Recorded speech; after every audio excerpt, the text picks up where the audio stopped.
আসসালামু আলাইকুম রহমতুল্লাহ রিজওয়ান।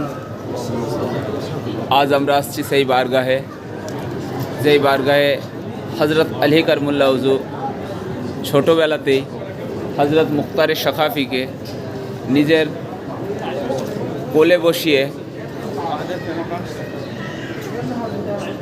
বসিয়ে আদর করছিলেন এবং যিনারা জিজ্ঞেস করছেন সবাই যে আপনি এনাকে এত আদর করছেন কেন, তখন মুসলিম বিন আকিল আজ এই যে মুখতারে সখাফি, এটা আজ আমরা আছি এই মুখতারে সখাফির মাজারে, যিনাকে হজরত আলী করমুল্লাহ হুজুর নিজের কোলে বসিয়ে আদর করছিলেন। তখন ওনাকে জিজ্ঞেস করলেন, হজরত আলী করমুল্লাহ হুজুরকে জিজ্ঞেস করলেন যে এনাকে এত আপনি ভালোবাসছেন কেন। তখন হজরত আলী করমুল্লাহ হুজুর বলছেন যে একে আমি এত ভালোবাসছি কেন, এর জন্য একে আমি ভালোবাসছি, এ যত ইমাম হোসেন আলাইহিস সালাম ইয়ানি কারবালার যারা কারবালার উপরে হামলা করছিল, যাদের শহীদানে কারবালাকে যারা শহীদানে কারবালাকে শহীদ করছিলেন, তাদের এক এক করে সবার বদলা নেবে সেই মুসলিম বিন আকিল।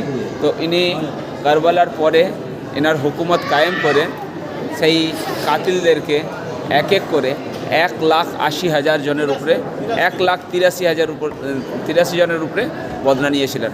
সুবহানাল্লাহ। আজ আমরা জিয়ারত করব আবার মুসলিম বিন আকিল।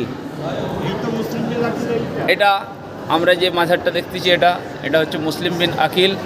মুসলিম বিন আকিল হচ্ছে সেই ব্যক্তি যিনাকে যখন বারবার হুসেন আলাইহিস সালামকে চিঠি লিখছিলেন, 70,000 খত লিখছিলেন কুফাবাসী যে আপনারা আসুন, আপনার হাতে বায়াত হব, আপনি যদি না আসেন এজিদের হাতে হাত দিতে বাধ্য হব, এরকমভাবে যখন চিঠি লিখে বারবার ডাকছিলেন, তখন কুফার অবস্থান বোঝার জন্য, কুফার পরিস্থিতিকে বোঝার জন্য যখন মুসলিম বিন আকিলকে নুমাইন্দা করে ইমাম হোসেন আলাইহিস সালাম পাঠিয়েছিলেন, তখন কুফাবাসী মুসলিম বিন আকিলকে যথেষ্ট শ্রদ্ধা ও সম্মান, হাত পায়ের চুমতে লাগলেন এবং ওনার পিছনে নামাজ পড়লেন।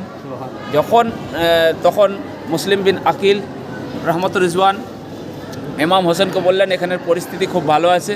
তখন ইমাম হোসেন আলাইহিস সালাম মদিনা শরীফ থেকে মক্কা এবং মক্কা থেকে কারবালার সফর করে আসলেন। তখন কুফাবাসী ধোঁকা দিলেন, ইমাম হোসেন আলাইহিস সালামকে ঘেরে কুফা ঢুকতে দিলেন না, কারবালার দিকে পাঠিয়ে দিলেন। তখন কারবালাতে ওখানে ভুকা পিয়াসা রেখে ওনার উপরে অত্যাচার করা হয়েছে। সে তো কারবালার দাস্তান, আবার কারবালা যখন যাবো ইনশাআল্লাহ বলা হবে। ঠিক আছে।